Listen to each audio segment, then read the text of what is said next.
आज की बड़ी खबर जम्मू कश्मीर के पुलवामा में इस वक्त एनकाउंटर चल रही है। फौजियों ने 2 आतंकी को अब तक मार गिराया।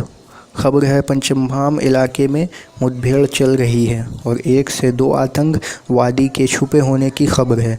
ये तस्वीर आपको दिखा रहे हैं पूरे इलाके की, जिसे फोर्स ने पूरी तरह से घेर लिया है।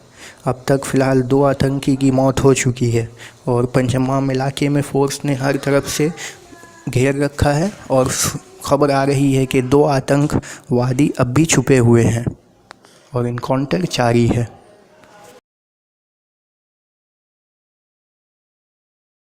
लेकिन अभी भी आरएसएस से हैं और राहुल जी कल उन्हीं शत्रुघ्न सिन्हा जी के लिए रोड शो कर रहे थे और शत्रुघ्न सिन्हा जी आपके कॉन्स्टिट्यूंसी में आपके विरुद्ध रोड शो कर रहे थे। जी, आपने बिल्कुल ठीक कहा। मैं आज भी अपने बयान पर कायम हूँ। राहुल जी उनके यहाँ रोड शो करने इसलिए गए कि राहुल जी ने अपना पार्टी धर्म निभाया, लेकिन शत्रुघ्न सिन्हा ने अपना पार्टी धर्म नहीं निभाया और शत्रुघ्न सिन्हा राजनीति को हल्के में ले रहे हैं, जबकि राजनीति ड्रामा नहीं है, राजनीति कोई स्क्रिप्ट नहीं है कि सुबह डॉक्टर का रोल कर दिया, शाम को शराबी का रोल कर दिया। राजनीति भारत के भविष्य से जुड़ी हुई है, तो राजनीति में संवेदनशीलता होनी चाहिए।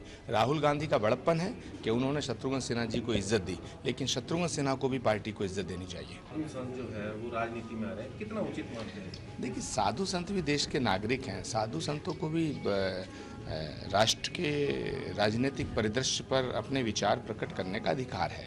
ये बुरी बात नहीं है। बुरी बात ये है कि धर्म के नाम पर सत्ता हासिल करके धर्म को धोखा देना। बीजेपी वो पार्टी है जिसने राम को धोखा दिया, गाय को धोखा दिया, गंगा को धोखा दिया, देश की जनता को धोखा दिया। मैं जो बोल रहा हूँ ये बात पब्लिक डोमेन में है। ये बात सच है कि बीजेपी ने ये वादे किए, इनमें से एक भी वादा पूरा नहीं हुआ और मुझे लगता है कि परिवर्तन होता रहना चाहिए। परिवर्तन संसार का नियम है। सरकार कल किसकी थी, आज किसकी होगी, चेंज होना चाहिए और people of this country wants change. कि देश के जितने प्रमुख संत हैं और राष्ट्रभक्त संत हैं जो कभी बीजेपी के साथ हुआ करते थे, वो सब अब कांग्रेस के साथ खड़े हैं, क्योंकि संतों को भी धोखा दिया गया है।